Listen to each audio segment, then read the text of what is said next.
Telugu YouTube ఛానల్లో మీ వ్యాపార ప్రకటనల కోసం 9154949554కి కాల్ చేయండి. దేశవ్యాప్తంగా ఎన్నికల వేడి వేసవి వేడిని డామినేట్ చేసేస్తోంది. దాన్ని మించి రాజకీయ పార్టీల నేతల మాటలు మరింత వేడిని పెంచుతున్నాయి. అన్ని పార్టీల నేతలు ఫ్రస్ట్రేషన్లో తీవ్ర పదజాలాన్ని ప్రయోగిస్తున్నారు.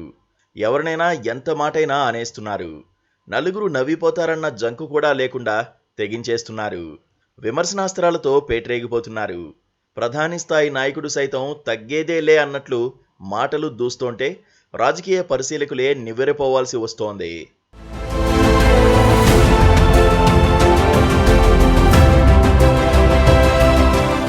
విడతల వారీగా దేశంలో ఎన్నికలు జరుగుతున్నాయి. ఎన్నికలు పూర్తయిన చోట ఎవరికి వారు సర్వేలు చేయించుకుంటున్నారు. ఈ క్రమంలోనే రెండు జాతీయ పార్టీల మధ్య మాటల యుద్ధాలే నడుస్తున్నాయి. రాహుల్ గాంధీపై ప్రధాని నరేంద్ర మోదీ ఘాటు విమర్శలే చేస్తున్నారు. సోనియా గాంధీని వదలడం లేదు. ఎన్నికల్లో ఓడిపోతామన్న భయంతోనే సోనియా రాయ్బరేలీ వదిలిపెట్టారంటూ మోదీ దుయ్యబట్టారు. అయితే ఇప్పటిదాకా పోలింగ్ జరిగిన నియోజకవర్గాల్లో బీజేపీకి వ్యతిరేక పవనాలు ఉండడం వల్లనే మోదీ ఫ్రస్ట్రేషన్లోకి జారుకుంటున్నారని కాంగ్రెస్ అంటోంది. 400 స్థానాలకు తగ్గనేకూడదని లక్ష్యంగా పెట్టుకున్న నరేంద్ర మోదీ క్యాంపులో ఇప్పుడు అంత ధీమా లేదంటున్నారు రాజకీయ పండితులు. ఈ ఎన్నికల్లో బీజేపీకి చాలా చోట్ల ఎదురుగాలి తప్పదని కాంగ్రెస్ అంచనా వేస్తోంది. అది ఇండియా కూటమికి కలిసొస్తుందని ఆశపడుతోంది. అయితే బొటాబొటీ మెజారిటీతో అయినా హ్యాట్రిక్ ప్రధాని కావాలనుకుంటున్న మోదీ మాత్రం కాస్త అసహనంగానే కనిపిస్తున్నారు. సర్వే ఫలితాలతోనే ఆయన కాస్త నీరుగారారా అన్నది తెలియాల్సి ఉంది. ఏపీలో పాలక వైఎస్ఆర్ కాంగ్రెస్ పార్టీ వైనాట్ 175 నినాదంతో ప్రచారంలో దూసుకుపోతోంది. టీడీపీ అధినేత చంద్రబాబు నాయుడు జనసేన బీజేపీతో పొత్తు పెట్టుకుని కూటమిగా బరిలో ఉన్నారు. ఇక ఎన్నికల ప్రచారంలో కూటమి నేతలు వైసీపీ నేతలు హద్దులు మీరి ఒకరిపై ఒకరు తిట్లు అందుకుంటున్నారు. మాజీ ముఖ్యమంత్రి అయిన చంద్రబాబును పట్టుకుని ఆయన చంద్రముఖి అంటూ జగన్మోహన్ రెడ్డి వ్యాఖ్యానిస్తున్నారు. పవన్ కళ్యాణ్ పైన తీవ్రమైన విమర్శలే చేస్తున్నారు వైసీపీ నేతలు. సుదీర్ఘ రాజకీయ అనుభవం ఉన్న చంద్రబాబు ఏమన్నా హుందాగా ఉంటున్నారా అంటే అదీ లేదు.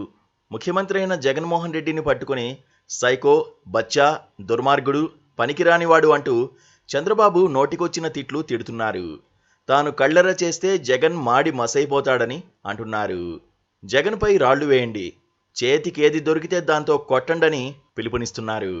అంతేకాదు పవన్ పార్టీ గుర్తైన గాజు గ్లాసును ఉద్దేశించి గ్లాస్ తీసుకోండి, అది పగిలితే మరింత పదునుగా ఉంటుంది, అది తీసుకుని వైసీపీ నేతలను పొడి చేయండి అంటున్నారు చంద్రబాబు. పవన్ అయితే జగన్మోహన్ రెడ్డిని అధఃపాతాళానికి తొక్కేస్తానని అంటున్నారు. తెలంగాణలోనూ పరిస్థితి ఇలాగే ఉంది. అధికారం కోల్పోయిన బీఆర్ఎస్ అధినేతపై కాంగ్రెస్ నోటికొచ్చిన ఆరోపణలు చేస్తోంది. ఇటు బీఆర్ఎస్ నేతలు కూడా కాంగ్రెస్కు సవాళ్లు విసురుతున్నారు.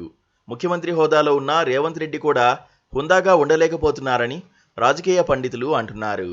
ఈ ఎన్నికలు అందరికీ కీలకం. ఏ ఎన్నికైనా ఏ పార్టీకైనా కీలకమే. ఎన్నికల్లో జనం కరుణిస్తారా లేదా అన్న టెన్షన్లో పడిపోవడం వల్లనే నేతలు ప్రత్యర్థులపై ఇలా నోరుజారుతూ ఉండవచ్చు తప్ప అంతకు మించి ఏమీ ఉండదని పొలిటికల్ సైకాలజిస్టులు అంటున్నారు. జూన్ 1న చివరి విడత పోలింగ్ జరుగుతుంది. అప్పటి వరకు ఈ తిట్లు వినక తప్పదు ప్రజలకు.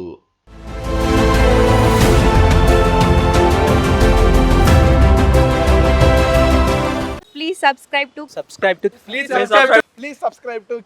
subscribe to KTV Telugu. KTV Telugu. KTV Telugu channel.